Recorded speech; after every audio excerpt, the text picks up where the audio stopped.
Okay, product development. The first valley of death, right? So, your presentation must show where is the product now? What is needed to start selling the product? Now I'll tell you, in the last 5-ish years of angel investing, most of the time we don't invest unless somebody's already got market traction. So they already have a product, it may not be the best, may need some improvement, this, that, or the next thing. But you know, going out there with a napkin, probably not good enough. What is needed to start selling the product, I'm going to repeat again. I really like the concept of MVP for those people with minimum viable product, as when we start up and other. That is the way to think about it. What is the minimum that I need to honestly test this market so I don't overinvest? A well thought out plan to get there. You know, I grew up doing DoD product development, very significant programs type of stuff, and so a product plan is absolutely essential for success in my field. And then you want to talk about barriers to entry, because a lot of times your product development has your barriers to entry. You know, it took us 10 months to figure out all the ways to do this wrong, so we could figure out a couple ways to do it right. Maybe it took you 3 years to figure out all the different ways you could do it wrong so far. And then, what is the investors thinking? So, number one, is this a team that has shown itself to be a group of people that can get things done? Very simply. Can the company survive the inevitable schedule slip? Right? How are they going to do that? So we had a company relatively recently that came in, and they got a lot of different advice. They're building physical hardware, which I really, you know, that's what I grew up on. I like physical hardware. One of their investors told them, said, I'll invest in the deal, but we want to see you go after twice the amount of money you're going after right now, because it's hardware, and something's going to go wrong. The software guys, so I'm a mechanical engineer, right? And when I have a quote, usually they use profanity, especially if the executives are there. When the hole doesn't line up with the screw, all right, the problem is everybody can figure that out and see that in your screw, right, or not there. The software, it's a bug. I'll just go back behind that magic curtain and fix it, right? So it's going to happen, and if you're doing hardware, it's going to happen more often, and it takes a little longer to fix. The last thing is the product development is the first valley of death.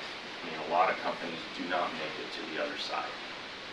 And maybe they don't make it because technology's not there. Maybe they just couldn't get the team dynamics to work, or maybe they ran out of money.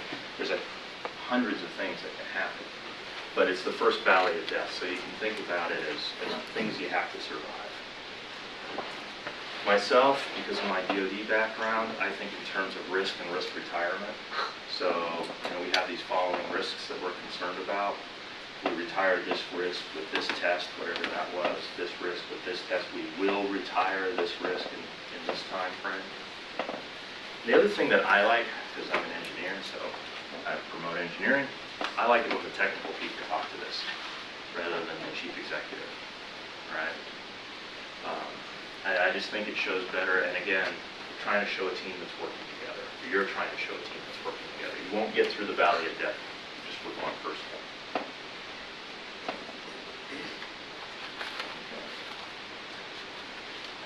All right, then your marketing strategy and status.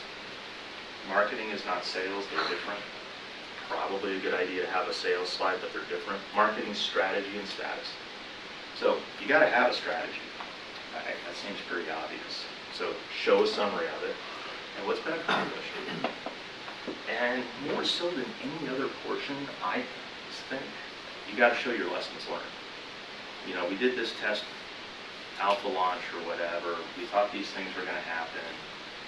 60% of that happened, 40% didn't happen, 10% of that was really not obvious stuff, and that's why we're worth more now. We've really learned what not to do when we do the beta launch or whatever. That kind of stuff. And so what are we thinking?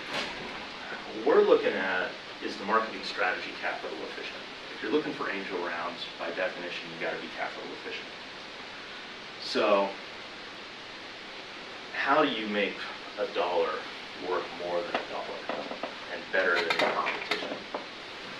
The other part about it is, has this team shown the ability to adapt? And what that means to me is you got to be persistent enough that you don't give up on a good idea too early, and flexible enough that you give up on a bad idea as soon as you possibly can really figure out it didn't really work out, right? And that's that flexibility to adapt. This is the second valley of death, right? And a million places to get trapped and die here. And I put a little poke at our engineering friends. More important than most people think. Most people in general, but especially engineering, right? Engineering grew up on the idea of build a better mousetrap and the world will be the market, or be a path to your door. I don't know when that was true, if it ever was true, but it's sure as hell ain't true now. And then the capital inefficient plan is super easy to develop. We're going to get on TV, we're going to do an ad campaign, we're going to do print media, and really, you have any idea how much it's going to cost? It's not cheap. So those people need to go back and think about it more, right? Things like, we already have an attachment to this customer, we've signed a partnership with them that allows them to promote their product and our product at the same time. We piggyback off of all their marketing costs that they're going to pay anyway. That's the kind of stuff you want to hear.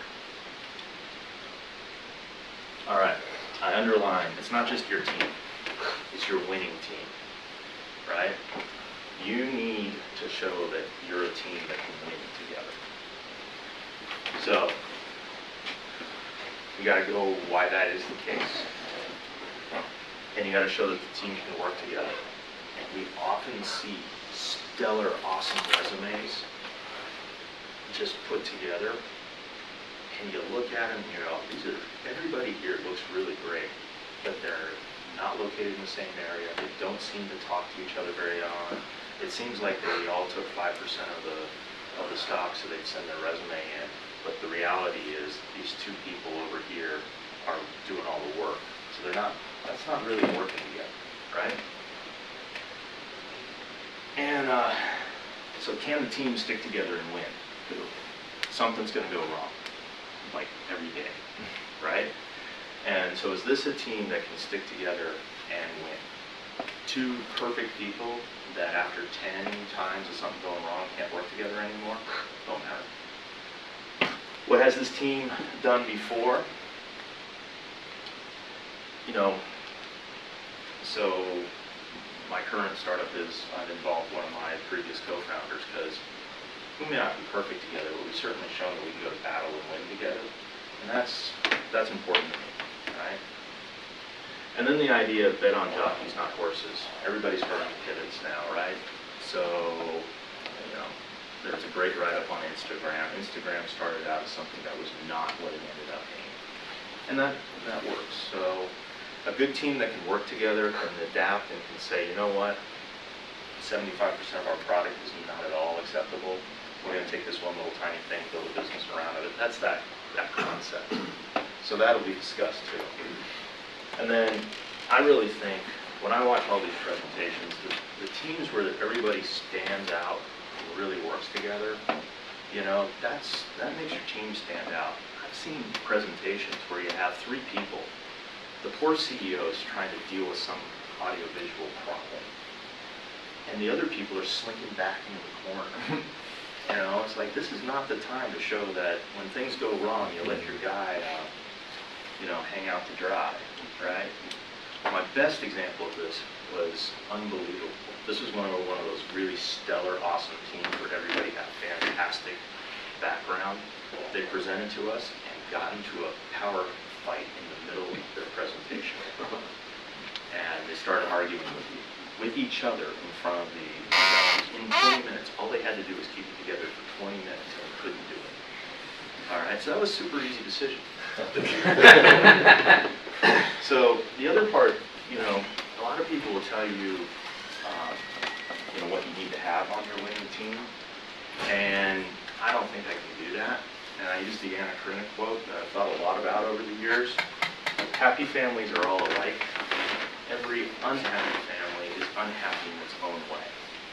So I interpret this to mean that A team that's working is working. A team that's not working, it can be failed for so many different ways. You just don't know. So there's no model, right? You don't have to sit there and say, these are the roles and responsibilities that everybody must use all the time. All the roles and responsibilities have to be fulfilled, but whatever model you got out there that you can show works, I personally think that works. Okay, financials. It's a business. It's not a club. You've got to have financials. You're here to make money. So, summary of revenue, COGS, SG&A, overhead, and EBIT. If you don't know what those, everybody on the team needs to know what all the terms are. All right? Again, engineer, never learned any of this stuff. Finally got so frustrated, like, I got to figure out how all of this stuff works. Everybody on your team should know how these things work. A cash forecast. Right? If you run out of cash, you die in single-digit days typically. All right? You have to have a cash forecast. You have to understand what the levers are that makes your cash forecast work. I think you got to have a pro forma in there of 3 to 5 years. You know, there's a lot of current trends with the idea that you're just going to pivot your little app business and it's only going to be around for 18 months and then it's going to get acquired and all this kind of stuff. Pulls a lot of these things out. I don't know if that works. I don't think it works. If you have been in business, put your past financials. People will come to us and say, we were founded in 2005, and here we are, and here's my financials for the next 3 to 5 years. I'm like, well, what's happened before? If it's ugly, just tell them why it's ugly. But you can't hide it.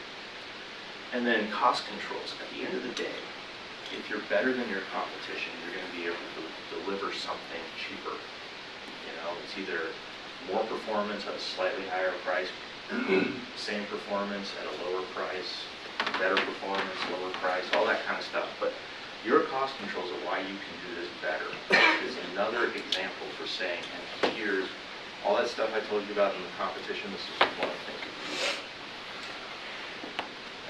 All right, what's the investors thinking? You know, is it consistent with the market?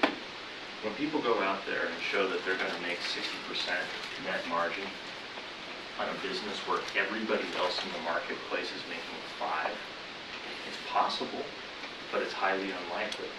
And it usually shows that they don't really understand the true costs of running a business and how inefficient and just crappy things happen and the money just piles up, right?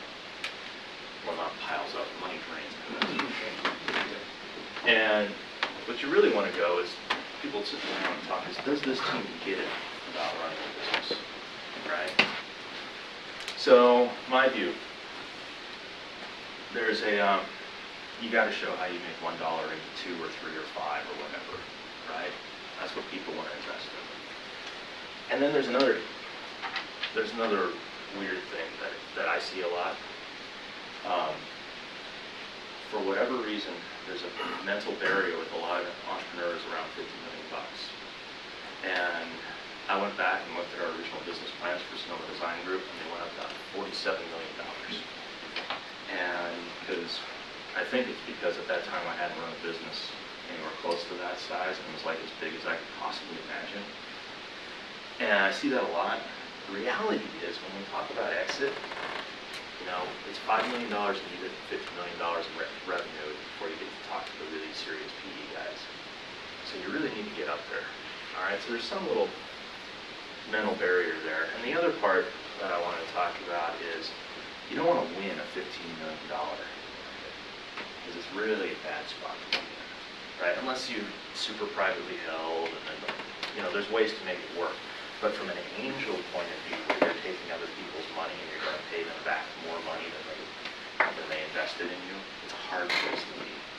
So, you know, you gotta look at where that is. So, when you run your financials out, you got to figure out how your exit's going to go. So, I'm going to get to that in a minute. Funding side. This is one of those ones that's an obvious duh, right? But I'll tell you, you'll go to the investor presentations and people will present everything. You're like, the team's great, looks like a great product, good spot in the competition. nothing on the deal, right? So how much are you looking for? What are you going to achieve with the money that you're looking for? And what's your plans for future funding? All right? You got to answer those. What investors are thinking, is this the right amount of money to be seeking? The company I talked to you about that was in the product space, and your investor said, yes, I agree with you. If everything goes well, this is the right amount of money to seeking. You work in physical products. We want you to go after twice that amount. That's the kind of questions that get asked. And then you got to look at financing risk. Everybody's aware of the Series A crunch, and you can look at graphs and all this kind of stuff about that. If your company's going to die because you can't get more funding, and you didn't build yourself up to a sustainable business level, cash neutral business level, you got a real problem. So our advice to companies now is typically then ask for enough money to get to a slightly cash positive basis, even with some things going wrong. The old model of I'm going to build a little bit of value on Angel and then I'm going to go out and get a Series A and then a Series B, really difficult right now. There's a lot of seed money out there and there's not a lot of Series A money. So you really need to stand out. It may take you a while to show that you're standing out, and therefore you need to survive that time. And then things that I look at also is this an appropriate angel investment? So for me personally, I don't have a medical device background, and I know that there's hundreds of millions of dollars in there. So it doesn't fit my portfolio, and if the company gets into trouble, there's nothing I can do to help. The check, biggest check I could write might last a day, you know. And then you got to look at timing and portfolio too, and that can be a little problem for people, right? You know, the group may have invested in a similar space 6 months ago. They may have just all of their investments are going badly at this time, and they don't want to write other checks right now. Sometimes it works in your favor. They just got paid out and they're looking for deploying more capital. Okay, so first you say how much you want, then you got to put out the deal being offered. Pre-money valuation, if you don't have one picked, if you don't have a lead investor, at least start with a range.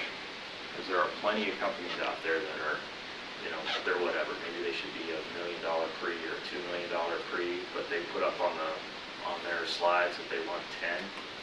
And it's just a non-starter. There's no reason to have a conversation with those guys because you're so far apart, everyone's just going to be angry, right? So at least put a range. Major terms, you know, what kind of deal it is, if there's anything special, not a big deal, right? Just get it done. And the status of investor traction, right? Typically, we, like most angel groups, do well in 2 stages.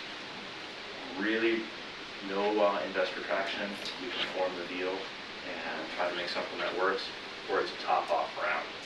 They've already, all the terms are set, you either write the check or you don't, because they've got $500,000 out of $750,000, they're just popping off.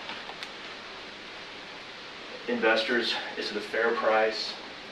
How much time will it take to get the deal done? Right? The reason you don't talk to people where you're so far different is it's just going to be a big time sink, right? And you look at investor protections, right? If things go badly, what happens? There's a lot of bad advice about terms. North Bay Angels is pretty against converts, especially if they're, you know, the way I look at it is, of course, if you're getting advice for your company, doing a convertible is awesome because people give you money and then they come out with these ideas and will give you 7% interest and a 20% discount on the next round. When's the next round? We don't know. We don't have any ongoing conversations with anyone. So that's like 2 years out. So these guys are taking all the risk for a possible 25 or 30% discount on a future round. Makes 0 sense from the investor's point of view. And the other part about it is complicated deals tend to fail. And these are the ones that there's multiple things going on and they're all different. Everybody's trying to do it off of good intention. It's not that they're trying to cheat anybody. It's just they overcomplicated the deal. So really complicated deals do tend to fail.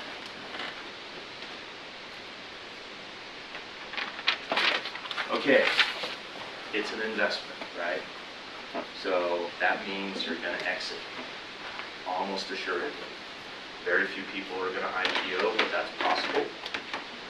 Some people might be able to generate so much cash that they can pay some dividends and things like that. Very unusual. Most of those people will sell stock to a PE firm and cash out investors that way anyway. So almost assuredly, there's going to be a merger acquisition involved in the future. You got to show you understand what that looks like. Just how do exits work? What are the current industry multiples for your industry? What do you think you're going to exit out at? Enterprise value drivers. That's a big word for why would anybody buy your company anyway? And there's two reasons for that. They will either fear you or they have greed. One of the two. Okay? So those are the dominant drivers. And if you want a strategic buyer, that's a buyer that buys at more than 6 to 8 times EBIT, which everybody does. You're going to do that because they're either so scared that you're going to take a major line of business away from them that they have to maintain, or they want you so badly because you're going to take a major line of business away from their competitor that they hate. Right? It's kind of, those are the fundamentals there. And then the timing of exit opportunities, right? There's a season and a window. There's valuation inflection points, right? Where, once you release your product, your valuation goes way up. You get a certain amount of adoption, whatever that is. What investors are thinking: one, is there a chance it's worth it? Right? Reasonably a chance. Is it a lifestyle business, meaning great business for maybe 12, 2 dozen people making a couple $1 million a year, they all get employed, all that kind of stuff, but the investors never have a chance to get their money out. Right? And then there is a portfolio effect. How does this work with the rest of my portfolio? So, my view, I believe, and I had this very vicious argument with my other co-founders, on Sonoma Design Group. I believe that once you've taken outside money, you have decided to sell your company. That is the way it works. And I modeled a bunch of different exits for my other co-founders and said, look, here's the business plan if we do this bootstrapping. Here's the business plan if we take some outside money. This is the kind of return the investors are going to be looking for. We can't do it. We can't sell at profit, any of that kind of stuff. So I'm happy to do this, but if I'm going to go out and be the one looking for money, I need commitment from you guys that when it comes time to sell this company, we're selling it, because that's the way this is going to work. That was a fantastic conversation, because we never had to argue about it ever again. We only talked about the when. And then, I mentioned this before, the $50 million, the $5 and $50 million, even if you do this on your own, you go out and look at PE firms and look at their acquisition ranges. Middle market people consider themselves 100 million, 500 million, some will say 50 million, right? There's a really limited market for $15 million, $5 million companies out there. Nobody wants them. They're too small, right? The $50 million companies, the PE guys know that if it's going okay and it hits a hiccup, they can bring in so-called professional management and they can at least get 12 to 24 months to try to get the thing turned around. It's not a fire sale. With a $5 million company, it's too small. It doesn't have the whole organization working. So, you got to figure that out. Now, I really should say this is a $5 million EBIT or $50 million revenue. Because a small company that's making $5 million EBIT, it has runway. It should have money in the bank. They're interested in it anyway. So, that one's important and often missed. Okay, this one is also simple. When an angel group has a required charts, you got to show them, right? Some people don't. And, you know, that's part of the thing of respecting the process that got you there. If you want to present to us, you have to have this chart. If you can't figure out that, you have to have this chart. Either you knew you had to do it, you're not respecting the group, that's not cool, or you couldn't figure out that you had to have this chart, which means you can't read the instructions, so that's not cool either. So this is a bad sign. Now the other part that I think is really important is the Q&A and how that's handled. And unfortunately, the best way to do that is through experience. But the way a team handles Q&A really will cause some of them to stand out or not. And that's, you know, how do they pass the answer back and forth? How do they deal with conflict? You know, a lot of times there'll be a kind of a ridiculous question asked. How do they deal with that ridiculous question? Getting pissed off is not a good answer. So practice helps this out. You know, you try to do it with your friends and things like that, but eventually it comes down to being up in front of people is the one that makes it different. I gave an example. The NBA has a quad chart as the last slide, and this is because we didn't get this information. On this slide is kind of at least everything you have to do to make an investment decision. You know, here's some financials. This is why what we're doing matters. Here's what we're trying to sell you guys on, and this is how it becomes an investment, right? An exit. So that's just an example of what we did.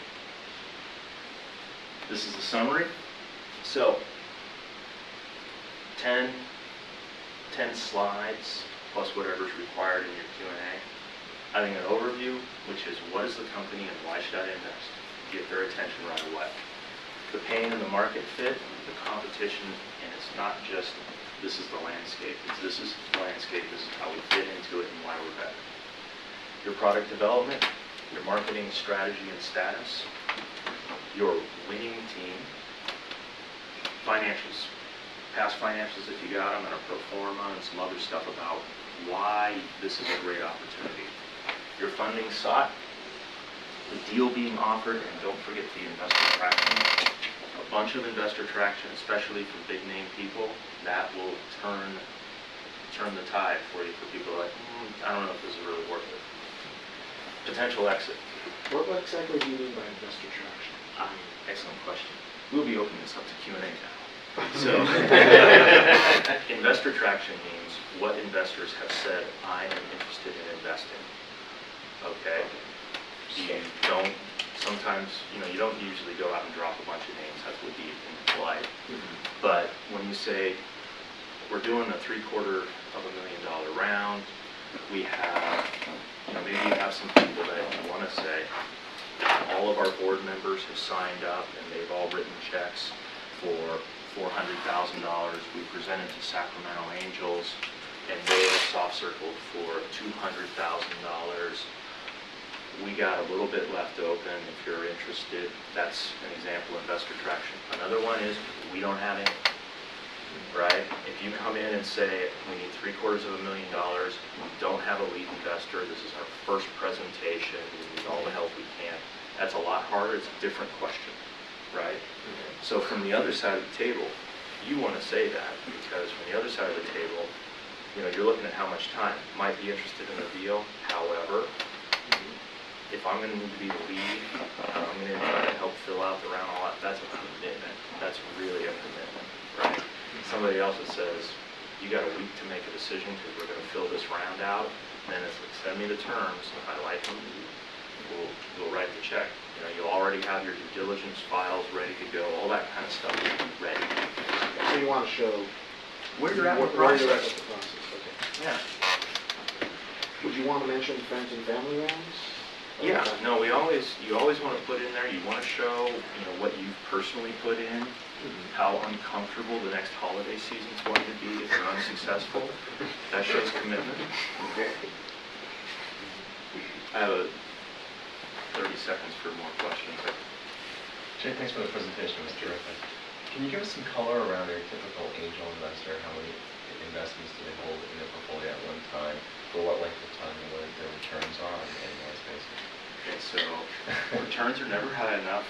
We always hold on far longer than we want to. It's illiquid. Then there are really different classes of angel investors. So, and a guy in our group that we talked about earlier today, very professional, very disciplined, from a very financial background, and has a strategy, has themes, works within those themes, can articulate all of them, okay? Belongs to multiple angel groups because he's looking for deal flow. He wants to write 10 checks a year. That's his strategy, and that's what he thinks he has to do in order to get the numbers to work in his favor. That's one side of the bar. Other people, it's more social. They met somebody that they really like. They're willing to walk you through and say, okay, I really believe in you. I believe in your business plan. Please send it to me. I want to make it better. Let me help you on the pitch. All of this kind of stuff. You're more willing, but they may not write very many checks. So, there's an angel group or an angel audience. Half of those people are trying to figure out what they're doing. Half of those people are contributing. Half of those people are writing checks on a regular basis, whatever that is, right? Any others? 2 weeks ago when Simon did his presentation, he specifically spoke to the fact that you were going to say the opposite of what he said. And it's around that issue of pre-money valuation And convertible notes. and convertible notes. And he advises, and he advised our company, convertible notes. And his reasoning being, you kick the can of the pre-money valuation down the road a little further where there's more reality to check on. I've never seen a presentation or done a presentation that literally the first question out of the box wasn't, what's your pre-money valuation, if it wasn't in the presentation. But how does that, what's the bigger... So first of all, Simon's my corporate lawyer, and I like him very much. So this really comes down to what I noted before, which is convertible notes, in my view, make sense when you're doing a bridge, and you've got somebody that is going to write another check, their professional valuation, all this kind of stuff, and you just need a little bit of money, right? What I've been seeing now on the converts is this idea that it's really low interest rate, really low discount, and the chances of a future financing round that sets that valuation ever existing is low. Now, if it's a convert and the terms are right, then sometimes it makes sense because if there's a liquidation event and there's any sort of assets for the company, then the investors pull those out first. So every answer is complicated. Really the thing that I look at it, and I say they're controversial. In North Bay Angels, it's much harder to get to present if you bring in a convert story, because we don't know what the valuation is. Why are you doing this? Now we got to talk about all your future financing rounds to try to figure out this. And now it's a more complicated deal. As I said before, I think that deals that are simple get done, right? Complicated deals get done too, but they're just that much harder. All right. With that, I think we're done.